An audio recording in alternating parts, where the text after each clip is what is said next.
एक बार सभी भक्तों जोर से जयकारा लगाएंगे राधा रानी का। बोले राधा रानी सरकार की। आज कल की कथा कहाँ तक हुई? परीक्षक से पूछा जाता है कहाँ तक हुई? मुख्य श्रोता तो परीक्षक। अब परीक्षक का धन्य व्याख्या इसलिए पूछते हैं कि ध्यान से कथा सुनी है कि नहीं, या घर में ध्यान है? कल की कथा भक्ति महारानी के दोनों पुत्रों का ज्ञान वैराग्य का दुख दूर होगा। जो वृद्ध अवस्था थी वो भागवत के द्वारा जवानी अवस्था आ जाती है। भक्ति और ज्ञान वैराग्य, भक्ति के दो पुत्र ज्ञान और वैराग्य। भक्ति कौन है? आत्मा राधिका तस्से वै में बम्बातो आत्मा राम दया प्रत्ये उच्चते वेद गौरवे। आत्मा राधिका तस्से यानी राधा ही साक्षात भक्ति का रूप है। आत्मा राधिका तस्से वै में बम्बातो, वै माने शरीर, आत्मा राम दया प्रत्ये उच्चते वेद गौरवे। आत्मा सो परमात्मा, आत्मा राधा, परमात्मा श्री कृष्ण, इन दोनों को माना गया है। आत्मा सो परमात्मा, जहाँ भक्ति है वहाँ कन्हैया है, और जहाँ कन्हैया है वहाँ ज्ञान वैराग्य कहाँ चले जाए? जा नहीं सकते हैं ना। जहाँ भगवान है वहाँ ज्ञान वैराग्य भी। इन दोनों का दुख दूर होगा। महाराज अब आगे चलते तीसरे अध्याय में श्री आत्मदेव महाराज की कथा आती है। आत्मदेव कौन है? आत्मदेव और जिनकी पत्नी का नाम था धुंधली देवी। क्या नाम था? धुंधली देवी। आत्मा पवित्र हो और इस आत्मा रूपी बुद्धि पर यदि धुंधली देवी बैठ जाए, आत्मदेव किसे कहा गया? आत्मदेव उसे कहा गया जिसका मन पवित्र हो, आत्मा पवित्र हो, और ऐसी आत्मा रूपी बुद्धि पर धुंधली देवी बैठ जाए तो फिर सारा काम बिगड़ जाए। सुंदर आत्मा रूपी बुद्धि पर यदि धुंधली बैठ जाए तो जान लो सारा काम बिगड़ जाएगा, बन नहीं सकता है। इसलिए आत्मदेव महाराज हैं जिनकी पत्नी का नाम धुंधली है। अथा वैष्णो चित्ते से हो दृष्टवा भक्ति मलोक की निज लोकम परितुज्य भगवान भक्त वत्सला। भगवान की परम भक्तियां आत्मदेव महाराज और भक्त होने के कारण भागवत के प्रचंड विद्वान वक्ता हैं, कथा करने वाले हैं, और महाराज बड़े बड़े राजाओं के गुरु। कोई छोटे मोटे राजाओं के नहीं, बड़े बड़े राजाओं के गुरु हैं। लेकिन महाराज जिन आत्मदेव के कोई भी संतान नहीं, कहते हैं महाराज एक ही लड़का हो जाए तो जान लो कि सब कुछ होगा। लेकिन आत्मदेव भागवत के वक्ता हैं और बड़े बड़े राजाओं के गुरु हैं, लेकिन एक भी संतान नहीं। वही आत्मदेव आज अपने घर से निकल पड़े क्यों निकल पड़े? इसलिए निकल पड़े कि भैया सभी भक्त लोग और शिष्य वगैरह कहें, बताया गया जिनके कोई संतान ना हो तो ऐसे का चेहरा भी नहीं देखना चाहिए। जिनके संतान ना हो ऐसे व्यक्ति का चेहरा भी नहीं देखना चाहिए, क्यों? चेहरा देखने से अशुभ माना जाता है। पहले की बात पहले होता था, इसलिए इनकी निंदा करने लगे लोग, इनके संतान नहीं है। अब वो निंदा आत्मा जो महाराज देख नहीं सके, इन्होंने विचार किया इस अपमान से तो अच्छा मर जाना ही चाहिए। आज महाराज आत्मा जो वन को निकल पड़े,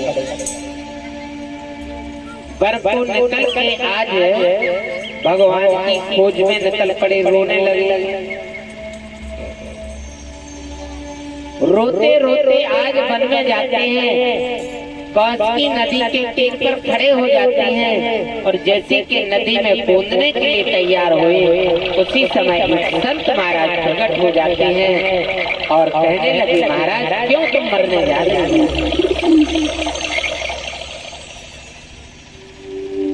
संत का नाम क्या है? दंडी महाराज। साक्षात भगवान विष्णु ही दंडी के रूप में प्रकट हुए, शंकराचार्य के रूप में प्रकट हुए। कहने लगे क्यों मरने क्यों जा रहे हैं? कहने लगे महाराज हमारे कोई संतान नहीं है, इसलिए संतान ना होने से तो अच्छा मर जाना ही चाहिए। आज देव महाराज से कहने लगे, ब्राह्मण देवता आप भगवान के परम भक्त हो, आज के समय में कोई क्या संतान से सुखी हुआ है?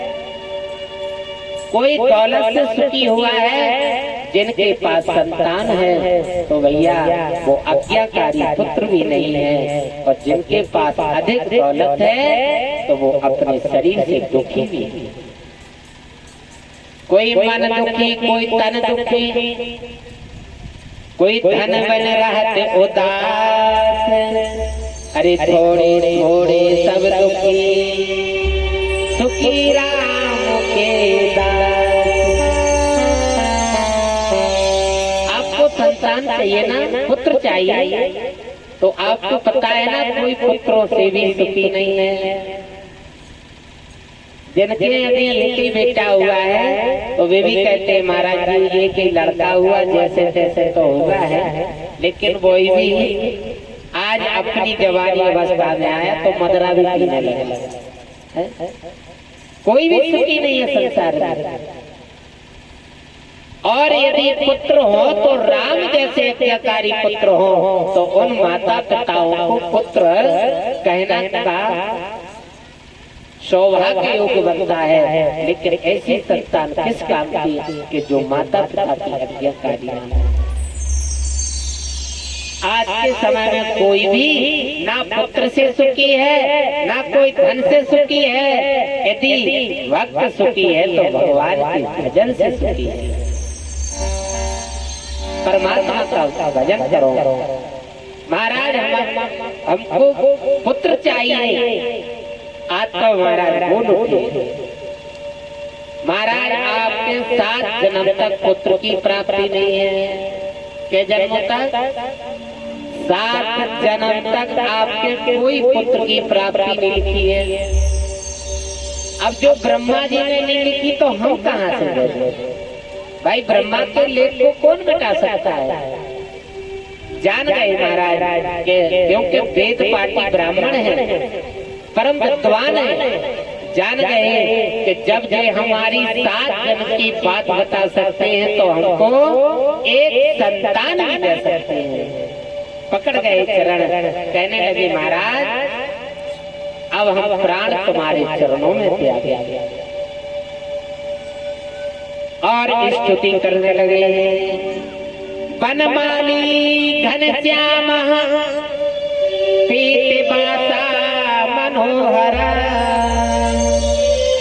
कांति कला परे चिरो लसस मुकुंड कुंडला।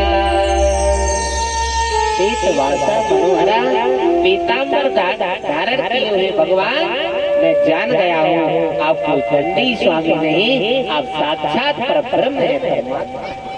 आप 7 जन्म की बात बता सकते हो तो मुझे पुत्र भी दे सकते हो, यदि ऐसा नहीं कर सकते हो तो मैं तुम्हारे चरणों में प्राण त्याग दूंगा। भगवान कहने लगे चिंता नहीं करो, तेरे भगवान ललित सोचार पुतोस्तो भेन विराजिता कोटि मथनाला वाक्यों हरि चंदन में चरिती चरिता भक्त। जाओ मैं तुमको वरदान देता हूँ, लेकिन वरदान के साथ साथ झोली में हाथ डाला और जैसे कि झोली में हाथ डाला पका हुआ आम का फल निकाल करके आत्मदेव को दिया। जाओ कि आम का फल अपनी पत्नी को खिलाना, तुम्हारी पत्नी गर्भवती हो जाएगी और इस आम के फल खाने से तुम्हारी पत्नी गर्भवती हो जाएगी और बड़े सुंदर भक्त बेटा वाला का जन्म देगी। परम भक्त होगा, परम सुंदर होगा और हरि का भक्त होगा, वेदों का ज्ञाता होगा। ये मैं वरदान देता हूँ। और विद्वान ब्राह्मण, हे ब्राह्मण देवता, तुम्हारे यहाँ विद्वान बालक पैदा होगा, ये आपका फल ले जाएगा। आत्मदेव महाराज आम का फल तो ले जाते हैं और जैसे कि धुंधली देवी को आम का फल दिया, धुंधली देवी से कहा, देवी इस संत ने हमको फल दिया है, इस फल को आप पा लीजिए। महाराज इस फल को पाने से क्या होगा? कहने लगे महाराज, आत्मदेव बोले देवी ये फल पाओगी ना तो तुम्हारे गर्भ में बालक आ जाएगा और 9वें महीना बालक का जन्म हो जाएगा।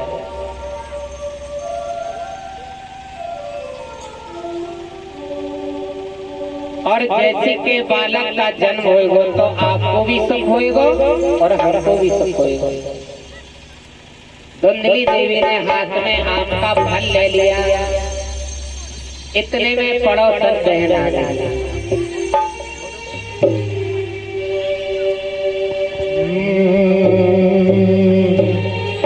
मैं तो जपूं सदा तेरा नाम, दयालु दया करो,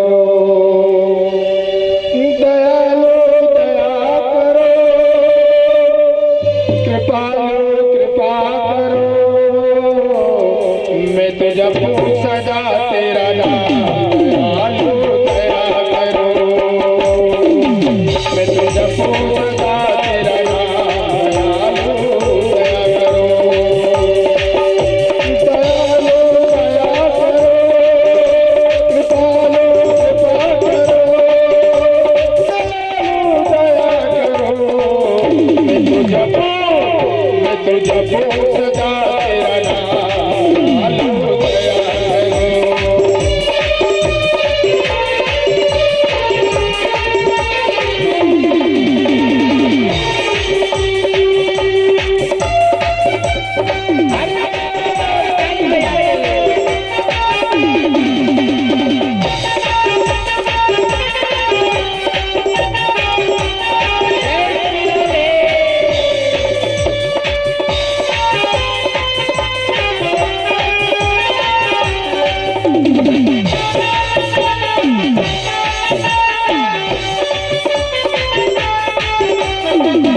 तुम्हारे अपने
कथा कर रहे हैं, हम लोग भजन कर रहे हैं, तो आप लोग गांव में आके हम सारा पुण्य ले जाएंगे।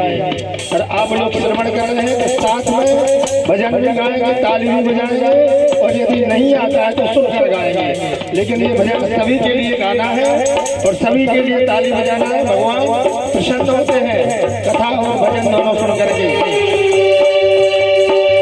मैं तो जपो सदा तेरा नाम, दयालु दया करो, तो जपो सदा तेरा नाम, दयालु दया करो।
संत की संगत देना, नाम अपने की रंगत देना।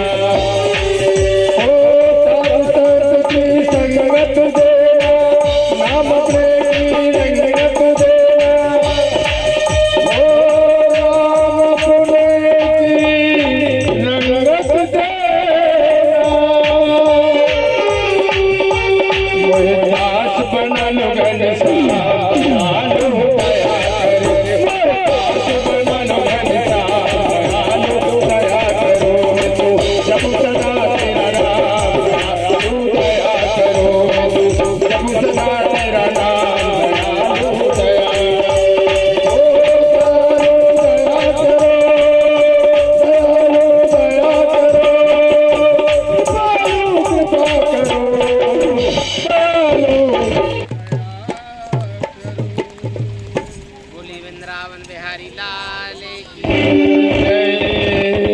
बोले भागवत भगवान की।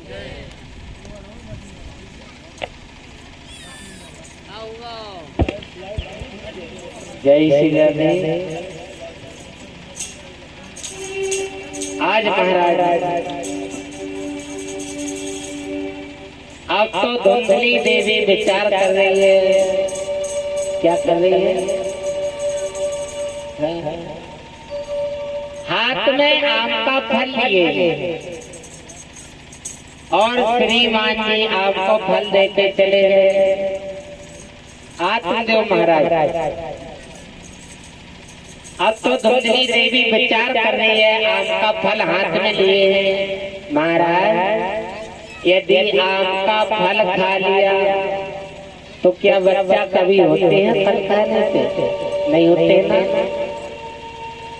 हमारे स्वामी को ना जाने कौन से भोले वाले बाबा ने फल दे दिया। बता रहे हैं आम का फल खाने से बच्चे पैदा होते हैं।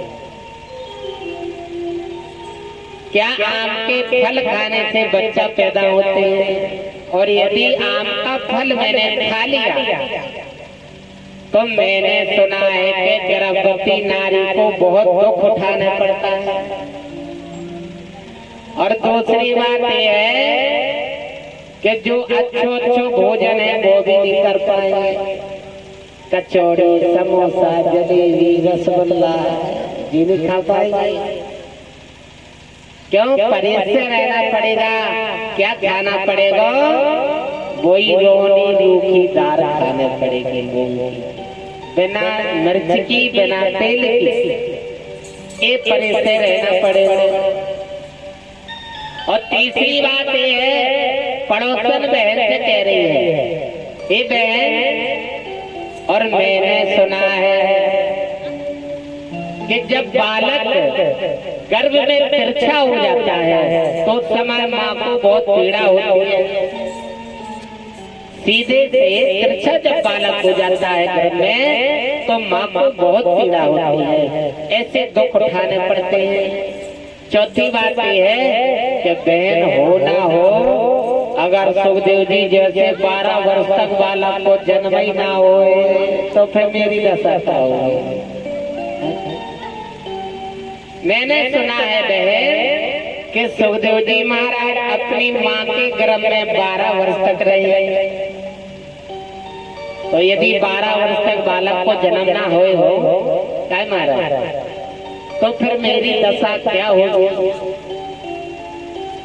पड़ोसन बहन ने कहा, एक काम करो, जो मेरे गर्भ में बालक है बहन में धन के बदले अपने बालक को तुम्हें दे दूंगी और ये आम का फल तुम अपनी गाय को खिला दो। कौन गाय को? जिस गाय ने कभी बछड़ा भी ना दिए, अनबियानी गाय है ना, ऐसी अनबियानी गाय को अब फल खिला दिया। महाराज धुंधली देवी ने वो ऋषि का दिया हुआ आम का फल अपनी गाय को खिला दिया। और बहन, यदि हमारे श्रीमान जी और भी अड़ोस पड़ोस के देखे कि जाके गर्भई तो हतो ना, फिर बालक कहाँ से होगा?